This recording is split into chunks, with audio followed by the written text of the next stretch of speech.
దేవునికి స్తోత్రం. వాళ్ళ మామయ్య గారిని బట్టి అందరూ కూడా ఒకసారి ప్రేమిస్తాను ఎత్తి అందరూ చిన్న ప్రార్థన చేశారు. పరిశుద్ధుడా, ప్రేమ గల మాట్లాడుతున్నాను. ఇంతవరకు చెప్పిన సాక్ష్యాన్ని బట్టి స్తోత్రాలు. భయంకరమైన మరణాపాయం నుంచి ప్రభావ, యాక్సిడెంట్ నుంచి ప్రభావ మీరు తప్పించారు. అందరూ బట్టి నీకు వందనాలు. సజీవ లెక్కలో యువతని రాష్ట్రాలు ముఖ్యమంత్రి వారి యొక్క నాబాబు గారిని, కుమారుడు ప్రభు నాబాబు గారిని కాచి కాపాడారు. యువతని వారిని ఏ విధమైనటువంటి భయంకరమైనటువంటి దెబ్బలు తగలకుండా యువతని ఆ గొప్ప మరణాన్ని నుంచి ప్రభు యువతని తప్పించాలి. ఎటువంటి ఇబ్బందికరమైనటువంటి వాహనాలను రాకుండా, ప్రమాదకరమైన స్థితిలో ప్రభుని బిడ్డలో పడి ఉండకుండా కాపుగాలు ఇచ్చినందుకు స్తోత్రాలు తెలుస్తూ ఉన్నాను. యువతని సమయంలో వాళ్ళ మామయ్య గారి బట్టి ప్రార్థన చేస్తూ ఉన్నా. యువతని తొడ వరకునైనా యువతని తగ్గేస్తున్నారని చెప్తూ ఉన్నారు. ఆ షుగర్ వలన ప్రభు ఇన్ఫెక్షన్ అయిపోయి ఎంతగానో ప్రభు బాధపడుతూ ఉన్నారు. కాబట్టి చేస్తున్నాము, షుగర్ని కంట్రోల్ చేయను గాక, రక్తంలోని శుద్ధిని దయచేయను గాక. ఈ కుమారుడు యువతని ఎందుకు విశ్వాసంతో ఉన్నాడని నేను నమ్ముతూ ఉన్నా.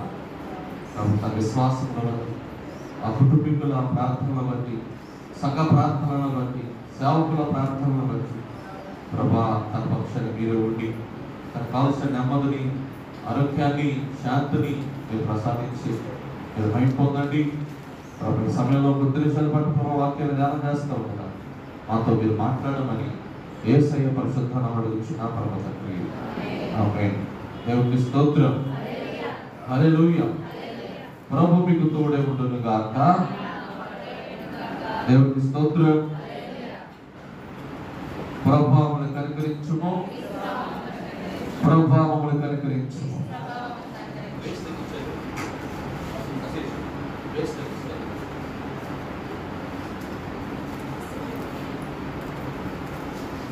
జీరోలో పెట్టు, కిందకు పెట్టేసి.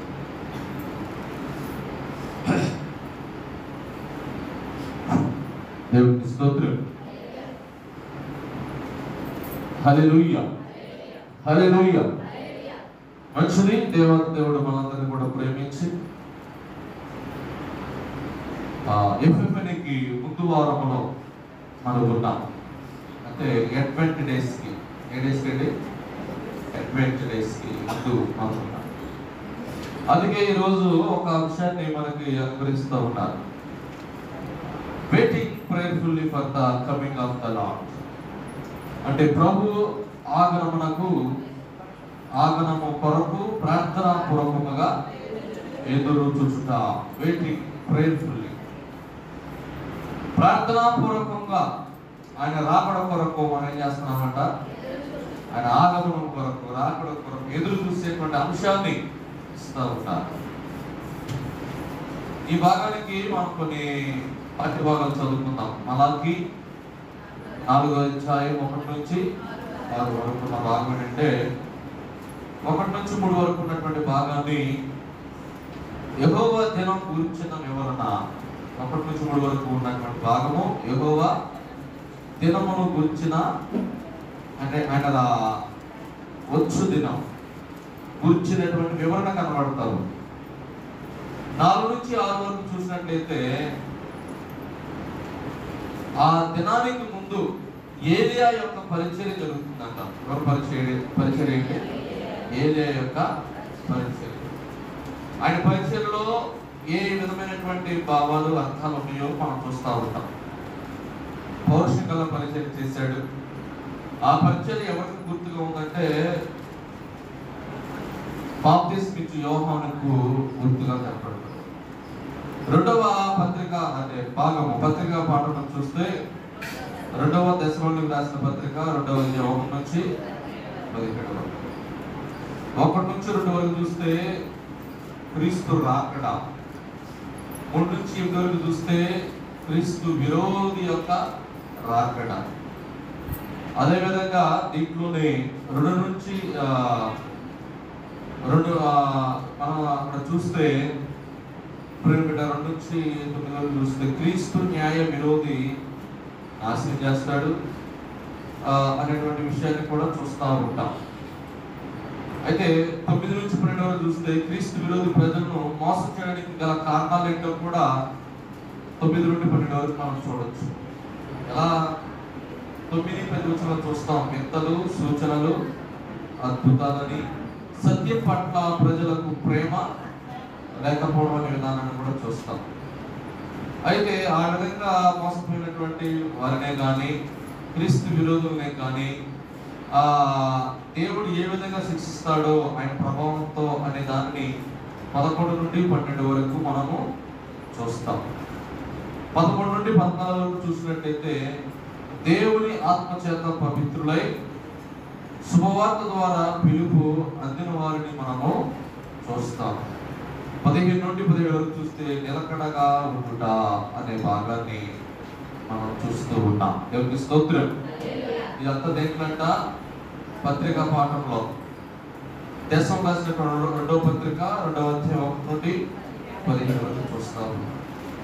తర్వాత స్వార్థ పాఠాలు చూసినట్లయితే మత్తయి సువార్త 25వ అధ్యాయం 1-13 వరకు చూస్తే రాజు చెప్పిన 10 మంది కన్యకల ఉదాహరణ మానం దేన్ని బట్టి? సంఘాన్ని బట్టి, అని రాకడను బట్టి తెలియజేస్తా ఉంటాడు. దేవునికి స్తోత్రం. కాబట్టి ఈరోజు మనము ప్రభు ఆగమన కొరకు ప్రార్థనా పూర్వకంగా ఏమవ్వాలండి? సిద్ధపడాలి. అంటే 2024లో వచ్చినటువంటి అడ్వెంట్ దినాల్లోనికి మనము వచ్చే వారం నుండి ఆ దినాలను, అంటే రేపటి నుండి యాక్చువల్లీ అయితే వచ్చే ఆదివారం నుండి మనము వాటిని ధ్యానం చేస్తూ ఉంటాం. అంశాలను రేపటి నుంచే ధ్యానం చేయొచ్చు. అయితే ఆదివారం అనేది ప్రాముఖ్యం కాబట్టి ఆ రోజు నుంచి అంశాలు అనేవి ఎక్కువగా వ్యక్తపడుతూ ఉంటాయి. కాబట్టి ఈ అడ్వెంట్ లో వచ్చేటువంటి ఈ యొక్క ఆగమనం దేనికి సూచనగా ఉందంటే యేసుక్రీస్తు వారి యొక్క పుట్టుకకు ముందు. చెప్పండి, దేనికంట? యేసుక్రీస్తు వారి పుట్టుకకు ముందు, జననమునకు ముందు ప్రజలు ఏ విధంగా ఎదురు చూచారో సంఘంగా ఉన్నటువంటి మనము కూడా ఆయన రాకడ కొరకు, ఏ రాకడ? రెండవ రాకడ కొరకు ఏ రీతిగా సిద్ధపడాలో అనేటువంటి విషయాలను మనము ధ్యానం చేయాలి. అంటే ఆగమనం అనేది 3 రకాలుగా కనబడతా ఉంది. ఒకటి మొదటి రాకడ, రెండోది రెండవ రాకడ. అయితే మధ్యలో ఒకటి ఉంది, సిద్ధపడడం. ఏంటి చెప్పండి? మొదటి రాకడికి రెండవ రాకడికి మధ్యలో ఒక భాగం ఉంది. అది ఎవరు చేయాలి? సంఘముగా ఉన్న మనము చేయాలి. మరి ఎలా అంటే వాక్యం ద్వారా, 2 సంస్కారము ద్వారా. ఏంటంటే చెప్పండి? 1 వాక్యము ద్వారా, 2 సంస్కారములు, సంస్కరణ అని అంటారు. ఇవి సంఘానికి ఎంతో విలువైనవి, ప్రాముఖ్యమైనవి. వాటిలో ఒకటి బాప్తిజం. చెప్పండి, ఒకటేనండి బాప్తిజం. బాప్తిజమును మనము మారు మనసు పొందుట, బాప్తిజం పొందుట, ఆయన యొక్క ప్రభు యొక్క బలలో పాలు పొందుట, ఇవన్నీ వివాహము, ఇవన్నీ కూడా సంఘములో అతి ప్రాముఖ్యమైనటువంటి సంస్కరణలు. ఇవి మొదటి రాకడికి అయిపోయిన తర్వాత రెండవ రాకడికి సిద్ధపడుతున్నటువంటి సంఘము, విశ్వాసులు, దేవుడి జనాంగము, ఆయన నమ్మినటువంటి ప్రతి బిడ్డలు ఏం చేయాలంట? వాక్యములోను సంస్కారములోను ఆధ్యాత్మికంగా ఏమవుతా ఉండాలంటే సిద్ధపడి ఆయన రాకడ కొరకు ఏం చేయాలంట? ఎదురు చూస్తూ ఉండాలి. హల్లెలూయా, హల్లెలూయా.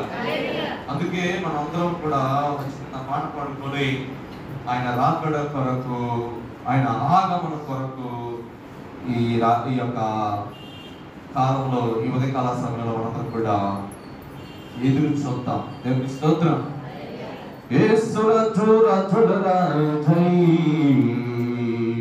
త్వరగా వచ్చుచుండి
దేవునికి స్తోత్రం.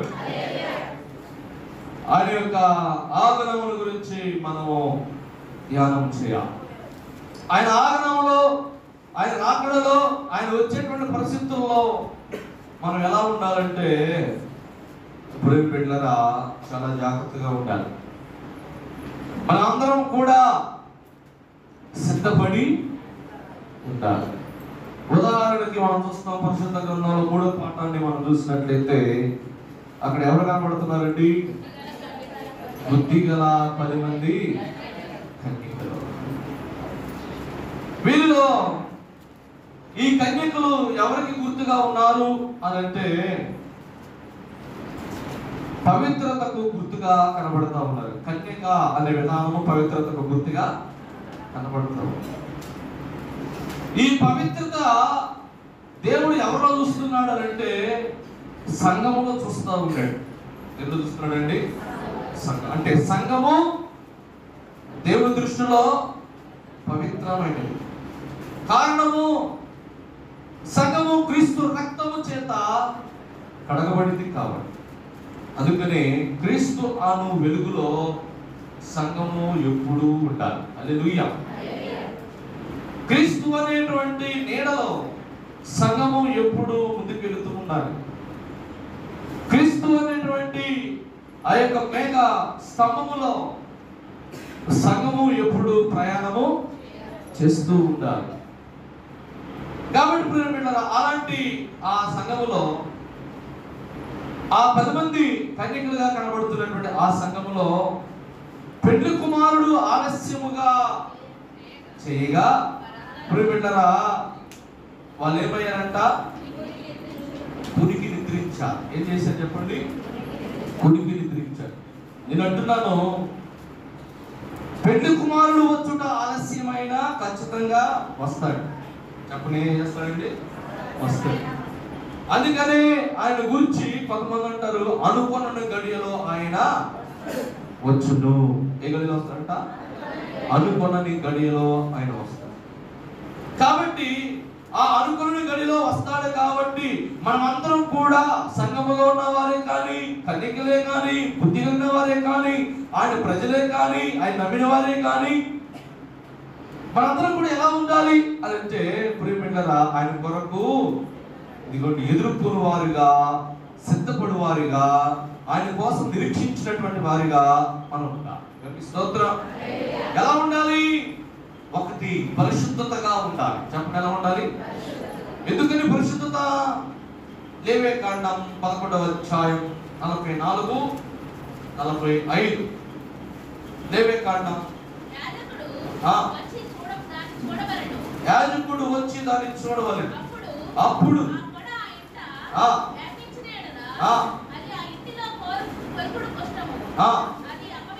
అది అపవిత్రం. కాబట్టి అతడు ఆ ఇంటిని, దాని రాళ్ళను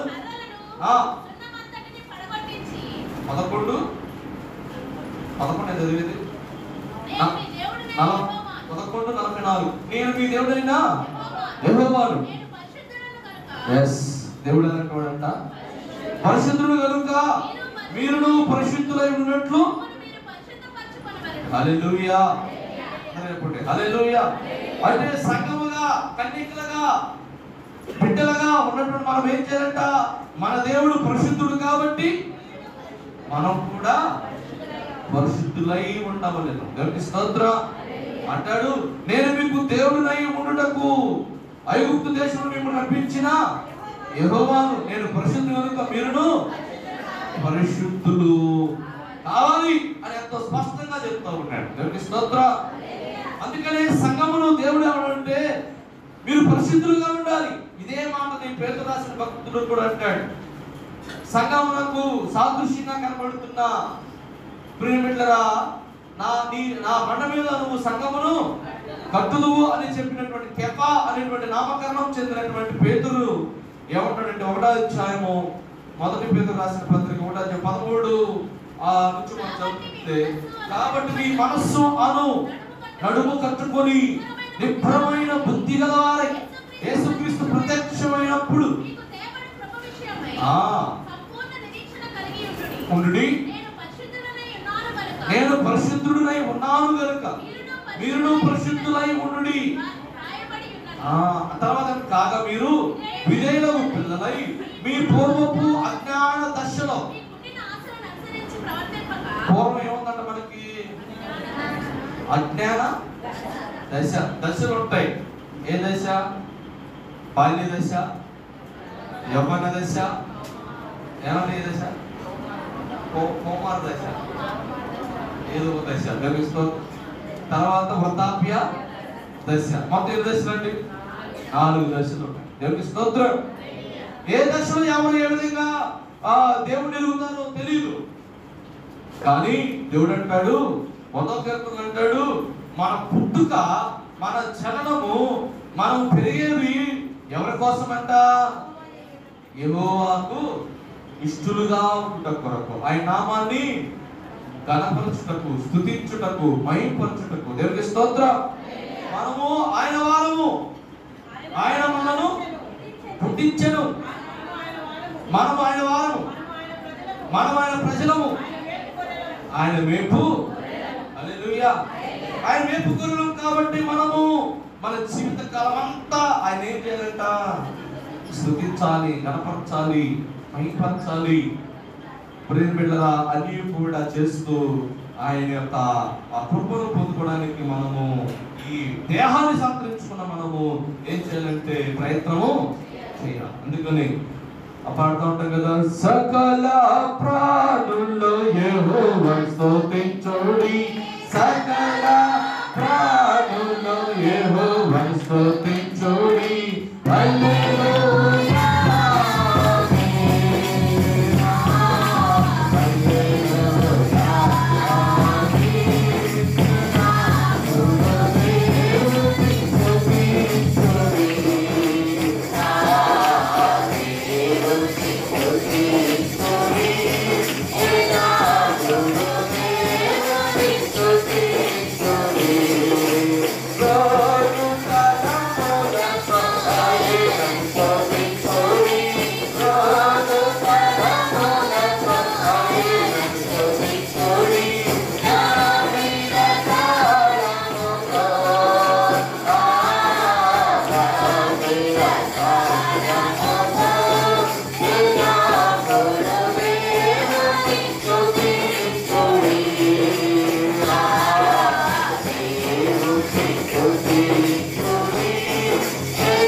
హల్లెలూయా.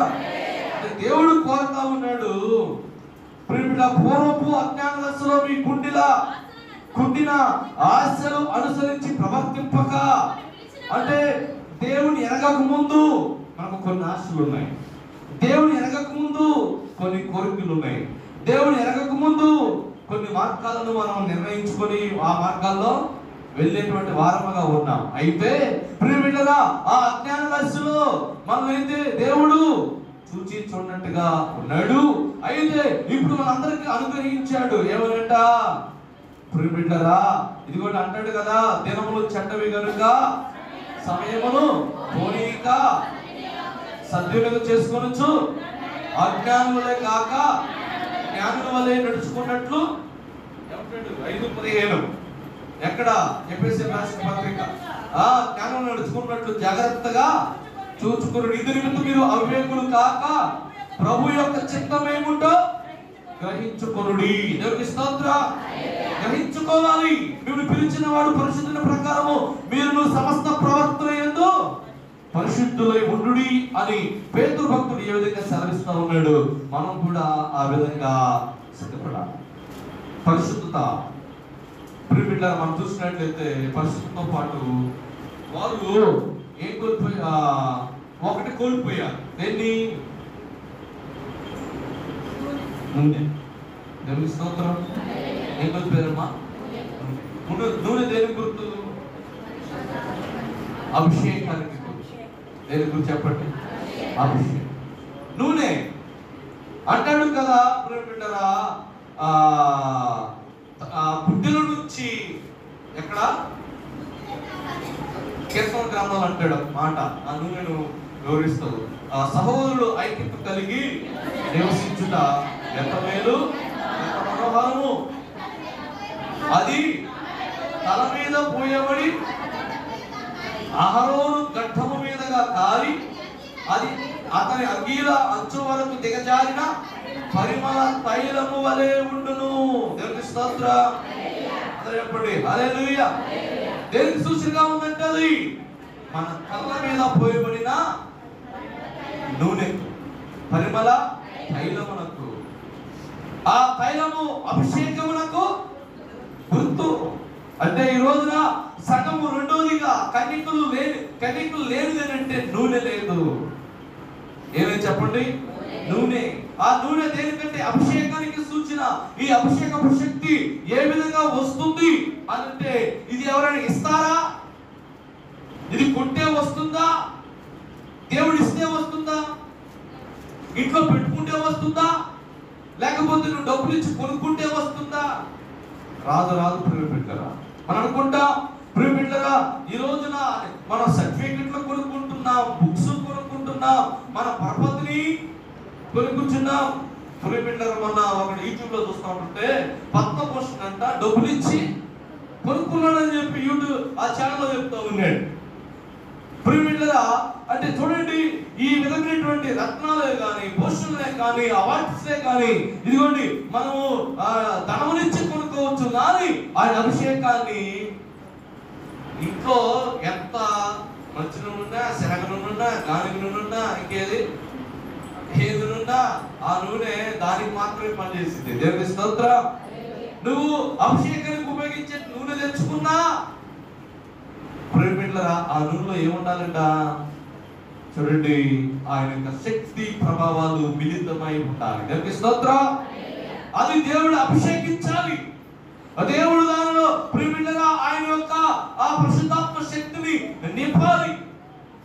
ప్రియమిత్రుల పాపం వీళ్ళంటే కొనుక్కోడానికి వెళ్ళారంట, లేకపోతే ఏమని చెప్పి అడగడానికి వెళ్ళారంట, కొంచెం ఏమని చెప్పి ప్రయత్నాలు చేశారంట. కానీ ఆ ప్రయత్నాలన్నీ ఏమైపోయినాయి అంట? వ్యర్థమైపోయాయి. ఒక్కొక్కసారి మేము అనుకుంటా ఉంటాం, ఐదులందరూ కూర్చొని అనుకుంటా ఉంటే, ఏమండి మనం ప్రార్థన చేస్తా ఉన్నాం కానీ ఫలితము రావట్లేదు ఏంటని చెప్పి అని చాలా మంది అంటా ఉంటారు. అని అనుకుంటుంటే నేను చెప్పిన సమాధానం ఏంటంటే వాళ్ళందరికీ, ఏమండి మన విశ్వాసంతో ప్రార్థన చేస్తాం కానీ ఆ విశ్వాసమైన ప్రార్థన అందుకునే విధానము చేపించుకునేటువంటి వారిలో ఉంటారు. హల్లెలూయా. అవునా కాదా? అవునా కాదా?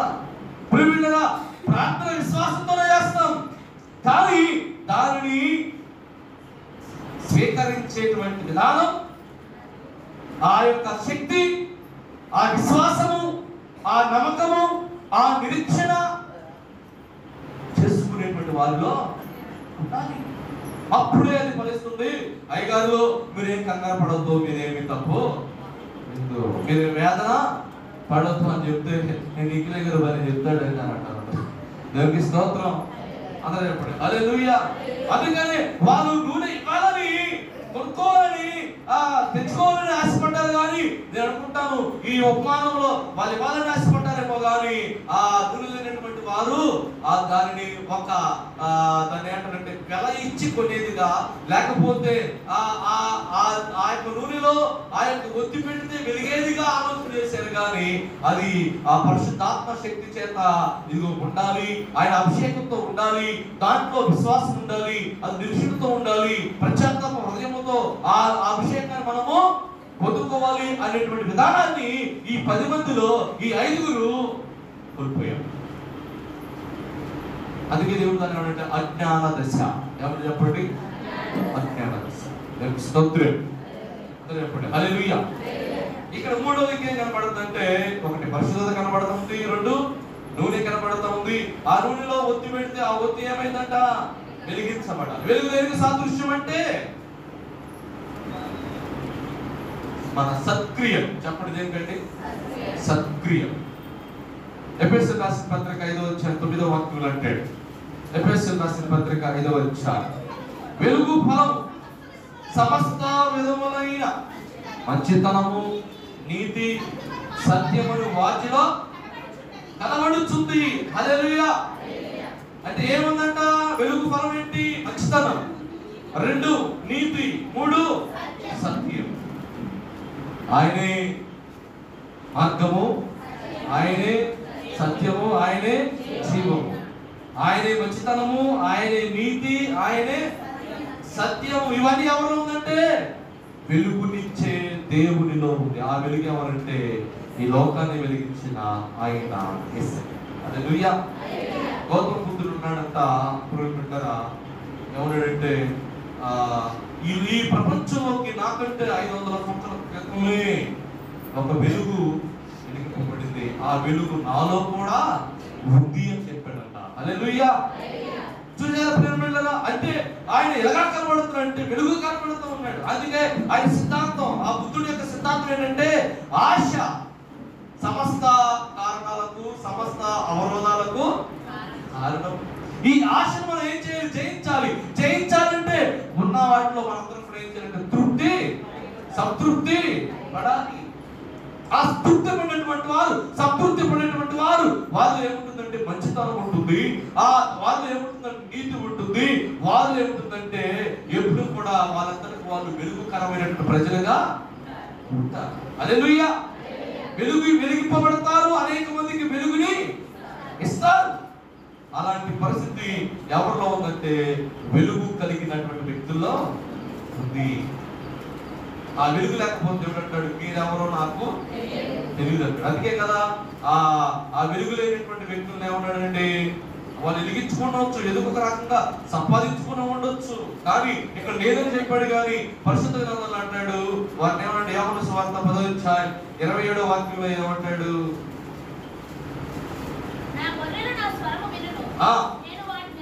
నేను వాటిని ఎరుగుదును, అవి నన్ను వెంబడించు,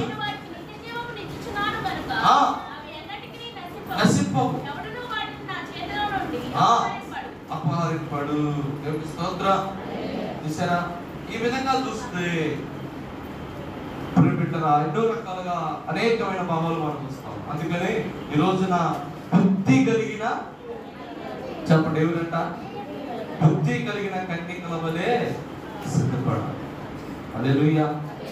సిద్ధపడుమా ఓ సంగమా, సిద్ధపడుమా ఓ సంగమా, యేసు వచ్చు వేళాయి వేచిస్తుమా, క్రీస్తు వచ్చు వేళాయి వేచిస్తుమా, యేసు వచ్చు వేళాయి వేచిస్తుమా, క్రీస్తు వచ్చు వేళాయి వేచిస్తుమా.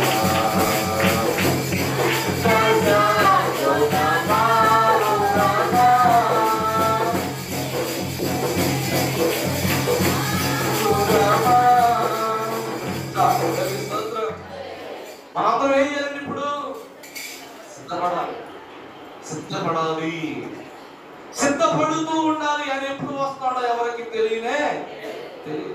ఒకవేళ ఆయన వస్తే ఏం జరిగింది? మలాకి భక్తుడు చెప్తున్నాడు దాన్ని, ఏమంటాడు, ఏదైనగా ఏ దినమంట, చెప్పండి చెప్పండి, ఏ దినమంట? నియమింపబడిన దినం. ఒక దినం వస్తా ఉంది. సిద్ధపాటు లేకపోతే, పరిశుద్ధంగా లేకపోతే, అభిషేకం అనేది లేకపోతే, నీ వెలుగుకరమైనటువంటి క్రియలు లేకపోతే ఒక దినం వస్తా ఉంది. అది ఏ దినం అంటే నియమింపబడిన దినము. ఈ దినమున ఏం చేస్తాడు? ఈ దినాన్ని ఎవరు కూడా తప్పించుకోలేరు.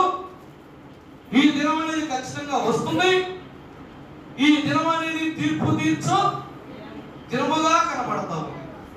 పరిశుద్ధ గ్రంథంలో మలాకి భక్తుడు ఏమన్నాడంటే, దీన్ని ప్రేమింటారు మనం ఇక్కడ చదివినటువంటి భాగంలోనే 5వ వచనం ఒకసారి చదవండి. యెహోవా నియమించిన అది రావాలి, భయంకరమైన మహాదినం. చెప్పండి ఏదనండి, భయంకరమైన. అది ఎలా ఉంటుంది? ఏవేలు గ్రంథం 2:31, ఏవేలు గ్రంథం 2:31. యెహోవా యొక్క భయంకరమైన ఆ మహాదినము రాకముందు సూర్యుడు ఏమైపోతాడంట? తేజోహీనుడే. చంద్రుడు ఏమైపోతాడు? ఏమైపోతాడంట? రక్తవర్ణం అయిపోతాడు. మలాకి భక్తులు మళ్ళీ ఏమో తెలుసా? 3:2 అయితే నా నామమందు భయభక్తులు గలవారకు మీకు 3:2 అయితే ఆయన వచ్చు దినమును ఎవరు సహింపగలరు? ఆయన అగుపడగా ఎవరు ఓర్మగలరు? ఆయన ఎలాంటివాడంట? కంసాలి అగ్ని వంటి వాడు. హల్లెలూయా. కంసాలి అగ్ని వంటి వాడు. ఆయన చాకలి వాణి ఏం బుద్ధికి ఆరేస్తాడు. ఏం చేస్తారు చెప్పండి? బుద్ధికి దండి మీద ఆరేస్తారు. ఏముండదు, ఉడికి ఉండదు, పాడు ఉండదు. లేక తెల్లసొక్క నల్లగుంటే అయిపోతాయి, తెల్లగా అయిపోతాయి అన్నమాట. దేవునికి స్తోత్రం. అందుకే నేను ఒక పేరు, చాకలి వాణి సబ్బు వంటి వాడు. ఆయన ఎలాంటి వాడంటే కంసాలి అగ్ని వంటి వాడు. ఆయన ఎలాంటి వాడంటే వెండిని శోధించి నిర్మలము చేయవాడు. వాడు. దేవునికి స్తోత్రం. ఈ విధంగా ఆయన భయంకరమైన దినమందు సూర్యుడు తేజోయుడు అవుతాడు, చంద్రుడు రక్తవర్ణం అవుతాడు, కంసాలి అగ్ని వంటి వాడిగా కనబడతాడు, చాకలి వారి సొమ్ము వంటి వాడిగా కనబడతాడు, వెండిని శోధించి నిర్మలము చేయవాడిగా కనబడతాడు. ఇక ఆ దినం ఎలా ఉంటుందంటే, ఏ దినం అది? మహాభయంకరమైన మహాదినం ఎలా ఉంటుందంటే, ప్రేమిట్లరా ఇదిగోండి అది ఎలా ఉంటుంది? ఈ విధంగా ఉంటుంది. కాబట్టి ఆ దినం నుండి మనం తప్పించబడాలి అని అంటే ఏ దినం అది? ఆ నియమింపబడిన ఆ దినం నుంచి తప్పించబడాలంటే మనంతా ఏమో తెలుసా? పేతురు రాసినటువంటి 2వ పత్రిక 3వ అధ్యాయము 7వ వచనం. అయితే ఇప్పుడు పైకి ఏముంది? పైన పైన ఏముంది? సీలింగ్ ఉందా?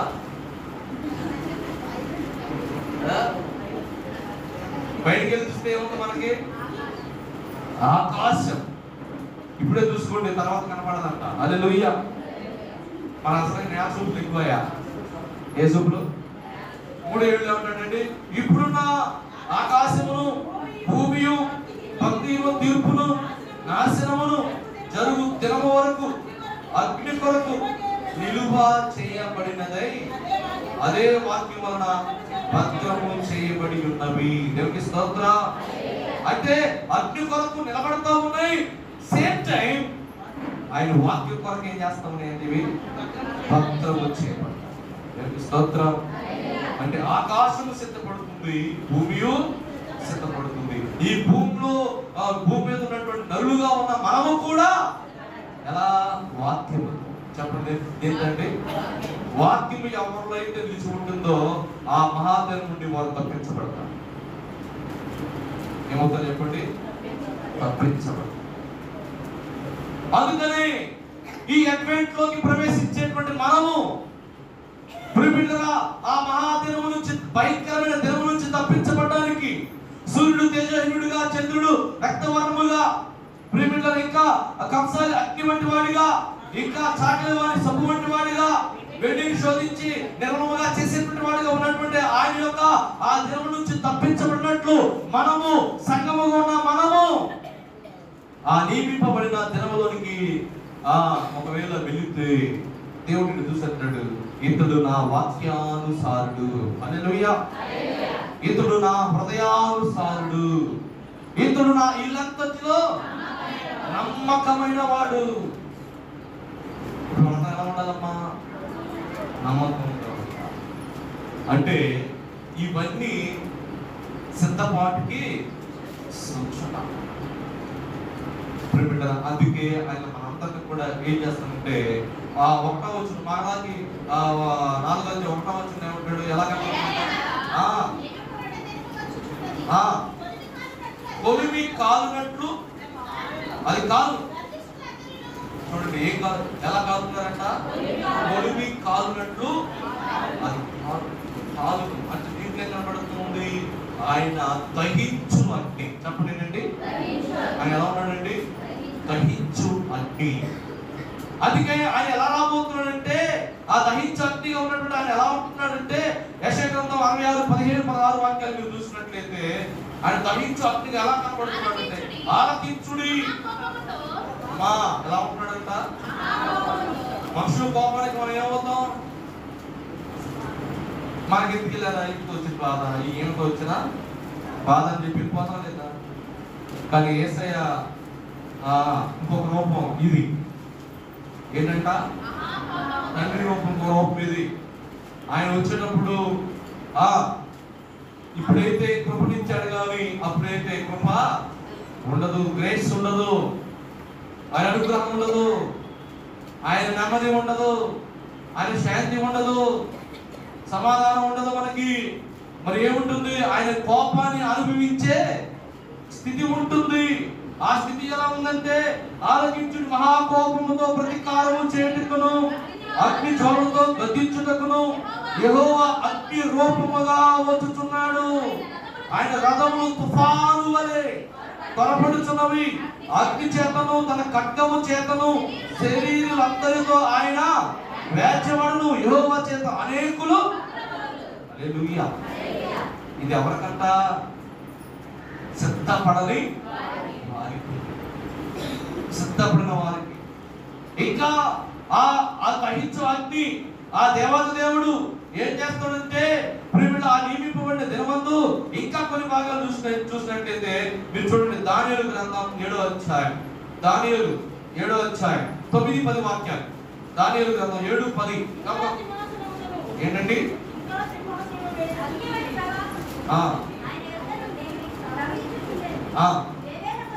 7:9 చదవండి. మహావృద్ధుడు అక్కడ కూర్చున్నాడు. ఆయన వస్త్రము ఎలా ఉందంట? ఆయన తల వెంట్రుకలు శుద్ధమైన గొర్రెపంచు వలె తెల్లగా ఉండడు. ఆయన సింహాసనం అగ్ని జ్వాలల వలె మండుచున్నాడు. దాని చక్రములు అగ్ని వలె ఉండెను. అగ్ని వంటి ప్రవాహం ఆయన యొద్ద నుండి ప్రవహించుచుండెను. వివేల కొలది ఆయనకు పరిచారకులుండిరి. కోట్ల కొలది మనుషులు ఆయన ఎదురు నిలుచురి. ఆ దినం ఎలా ఉందంటే తీర్పు తీర్చుటకై గ్రంథములు తెరవబడతాయి. హల్లెలూయా. అనేక మంది ఆయన ఉంటారంట. ఆయన చుట్టూరు వేల కొలది ఉంటారు. అయితే మన మీదంట గ్రంథాలు ఉన్నాయంట. ఎన్ని గ్రంథాలు? గ్రంథములు అన్నాడా? గ్రంథం అన్నాడా? గ్రంథములు అంటే బహువచనం కదా. అంటే అక్కడ ఎన్ని గ్రంథాలు ఉన్నాయో ఎవరికి తెలియదు. నేనైతే నాకు 3 గ్రంథాలు దొరికినాయి, పరిశుద్ధ గ్రంథాలు. ఒక గ్రంథం ఏమో జీవ గ్రంథం, 2 జ్ఞాపకార్థ గ్రంథం, 3 తీర్పు తీర్చు గొర్రె పిల్ల చేతిలో జీవ గ్రంథం. దేవునికి స్తోత్రం. చూడండి, ఈ గ్రంథాలు ఇంకా చాలా గ్రంథాలు ఉన్నాయంట. అది ఏ గ్రంథాలు అక్కడ ఎందుకు తెలిసింది. దేవునికి స్తోత్రం. ఆ గ్రంథాల దగ్గరికి మనము ఆ గ్రంథాల దగ్గరికి వెళ్ళకూడదు. కారణం అంటే అక్కడ ఆ విచారం చేసేవాడికి ఒక గ్రంథం ఉంది, శారీరకంగా ఆలోచన చేసేవాడికి ఒక గ్రంథం ఉంది. ప్రేమిళ్ళరా, ఇదిగోండి ఆ కళ్ళుతో చూసినటువంటి వాడికి ఒక గ్రంథం ఉంది, నోటితో మాటలు చెప్పేవాడికి ఒక గ్రంథం ఉంది, వినేవాడికి ఒక గ్రంథం ఉంది, హృదయంలో అనాలోచన చేసే వాళ్ళకి ఒక గ్రంథం ఉంది, చేతులతో పాపం చేసే వాళ్ళకి ఒక గ్రంథం ఉంది, కాళ్ళతో నడిచేటువంటి వారికి అంటే కాళ్ళతో కూడా మనం ఏం చేయొచ్చు? పాపము చేయొచ్చు. కాళ్ళు మనం తీసుకెళ్తాయి కాబట్టి వీటన్నిటిని బట్టి అంటే ఒక్కొక్క అవయవానికి ఒక్కొక్క గ్రంథం ఉందాయేమో అనుకుంటున్నాను. నేను మాత్రం మీరుగా. దేవుని స్తోత్రం. అందుకే దేవుడు అంటాడు, బాబు నిన్ను కన్ను అభ్యంతరపరిస్తే, కుడి కన్ను నిన్ను అభ్యంతరపరిస్తే ఈ కుడి కన్ను తీసి పారవే. ఎందుకంటే ఈ కుడి కన్ను ద్వారా ఈ దేహమంతా అభ్యంతరం అవుతుంది. కాబట్టి ఇదంతా తీసేస్తే ఈ కన్ను లేకపోయినా ఈ దేహంతో ఉన్న అవయవాలతో ఎక్కడికి వెళ్ళొచ్చు? ఆయన రాజ్యంలోకి వెళ్ళొచ్చు. దేవునికి స్తోత్ర. అందుకనే ఈ రోజున ఆ మహాదినంలోనికి వెళ్ళక ముందు సిద్ధపడాలి. కాబట్టి సిద్ధపడేటువంటి మనము నిన్ను, నీ దేహాన్ని, నీ జీవితాన్ని, నీ ఆత్మీయతను ఏదైతే చెరుపుతుందో ఆ చెరిపేటువంటి దాని నుండి, ఆ చెరిపేటువంటి ఆ క్రియల నుండి, ఆ చెరిపేటువంటి ఆ లక్షణాల నుండి, ఆ అలవాటు నుండి మనం ఏమవ్వాలి? బయటికి రావాలి. దేవునికి స్తోత్రం. ఒక్కటే అనమాట ఎప్పుడు కూడా. ఒకటి ఎవరు పోదా ఒకటే. దేవునికి స్తోత్రం. ఒక్కొక్కడికి ఒక్కొక్క బలహీనత ఏమన్నారా? అయితే దేవుడు అంటాడు, ప్రతిరోజు ఆ బలహీనతను ఏం చేయాలంట? నువ్వు తీసివేసుకోవడానికి ప్రయత్నము చేయాలి. దేవునికి స్తోత్రం. హల్లెలూయా. ఇక్కడ ఈ పరిశుద్ధ గ్రంథంలో, మలాకి గ్రంథంలో రెండు బలహీనతలు ఉన్నాయి. ఒకటి చదవండి, మలాకి అమ్మా ఏంటంట? తర్వాత ఇక్కడ 2 బలహీనతలు ఉన్నాయి. ఒకటి గర్భిష్ఠులు, రెండోది ఎవరు తెలుసా అమ్మా? ఇక్కడ 2 వ్యక్తులు కనబడుతూ ఉన్నారు. 2 సంభవాలు కనబడుతూ ఉన్నాయి. ఒకటి గర్విష్ఠులు, 2 దుర్మార్గులందరూ కొయ్య కాలు వలె వారిలో ఒకరికి వేరేను చివరేను లేకుండా రాబో దినము అందరినీ కాల్చుడని సర్వగధిపతి యెహోవా సెలవిస్తున్నాడు. గర్విష్ఠులు బైబిల్ గ్రంథంలో గర్విష్ఠులు ఎవరు? అన్నిటికంటే ప్రప్రదం తెలుసా? లూసిఫర్. చెప్పండి ఎవరండి? లూసిఫర్. లూసిఫర్ దగ్గరికి వెళ్ళి నాకు మర్మం చెప్తున్నా, రహస్యం చెప్తున్నా. వాడి పేరు ఎవరికైనా తెలుసా? తెలుసా? శాస్త్రీయ నామం. దూతలన్నిటికీ ఒక పేరు ఉంటుంది, వెనకాల ఏ అని వస్తుంది. వాడికి ఒక పేరు ఉంది. వాడి పేరు ఏం పేరంటే సైతానుడు పెడితే రే ఎలే అని అంటే వెళ్ళి ఏమంటా చెప్పండి? YELEL ఎలే అని చెప్పండి. YELEL ఎలే అది సైతాను పేరు. పరిశుద్ధ గ్రంథం ఉండదు అది. వాడి పేరు ఏం పేరంటే ఎలే అని చెప్పండి. వీళ్ళు ఎలవయ్యా సైతాన్ ఏమన్నా సైతాను నామకారుడు ఎలేల్. వాడు ఎందుకని గర్వంతుడే ఉన్నాడు. కారణం యెషయా గ్రంథంలో మనం చూస్తాం 14 తేజ నక్షత్రమా వేకువ చుక్క ఏమంటాడండి? దానికి పేరంట. ఎంత మంచి పేరు ఇచ్చాడు దేవుడు. దేవునికి స్తోత్రం. ఏ పేరంట? తేజో నక్షత్రమా వేకువ చుక్క నువ్వెట్లు ఆకాశించబడుతువి. జనమును పడగొట్టిన నీవు నేల మట్టు వరకు ఎట్లు నరకబడుతువి. నేను ఆకాశానికి ఎక్కిపోయేదను. దేనికి పడిపోయిందంటే ఆ గర్విష్ఠతనం దేనికంటే, ఆ గర్వతనం దేంట్లో ఉందంటే ప్రియుడు తన మనసులో ఈ విధంగా అనుకుందంటే ఏమని? నేను ఆకాశానికి ఎక్కిపోయేదను, దేవుని నక్షత్రం పైన నా సింహాసనం హెచ్చించుకుందును. ఉత్తర దిక్కున్న సభ పర్వతం మీద ఉత్తర దిక్కు ఎటో ఉత్తర దిక్కు కదా, ఉత్తర దిక్కు ఒక పర్వతం ఉందంట, సభా పర్వతం ఉందంట. దాని మీద ఎవరు ఎక్కారంట చెప్పండి? ఉండాలని ఆశపడిందంట. ఎవరు? అపవాదిగాడు. హల్లెలూయా. అనుకుంటాడు మేఘమండలం మీద ఎక్కుతును మహోన్నతునితో. మహోన్నతుడు ఎవరు?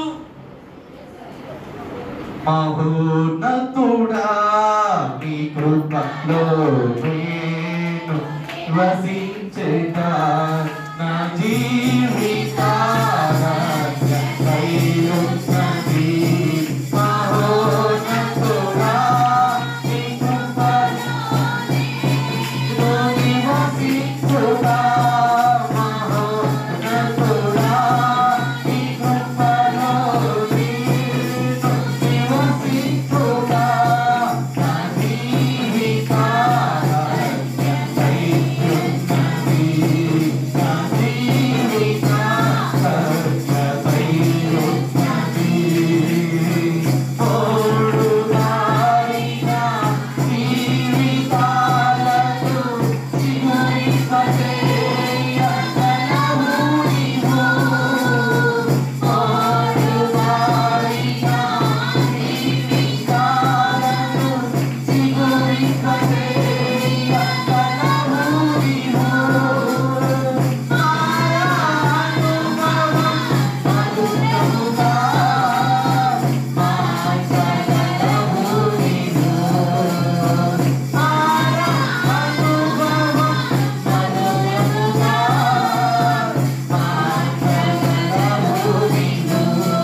అపవాదిగాడు. వాడి పేరు ఏం పేరన్నా?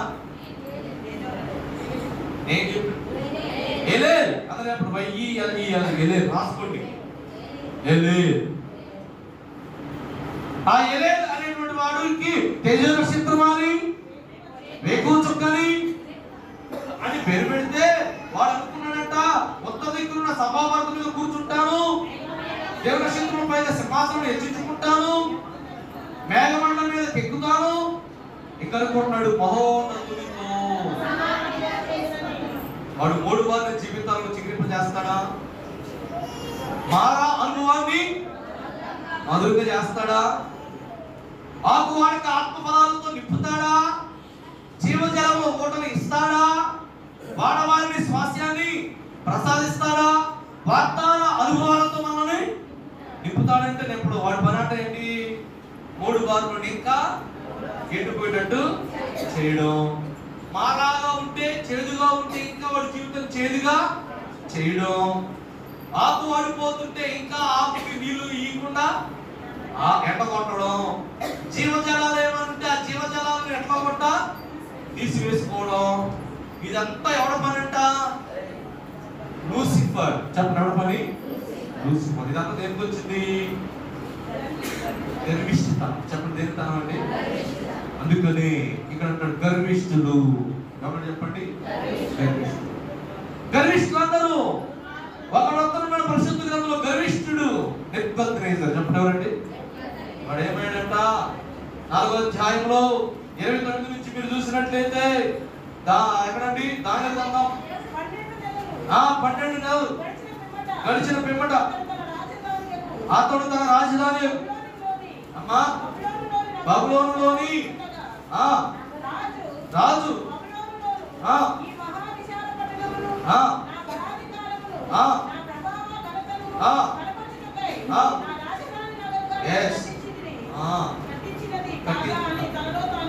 తనలో తానుకున్నాడంట.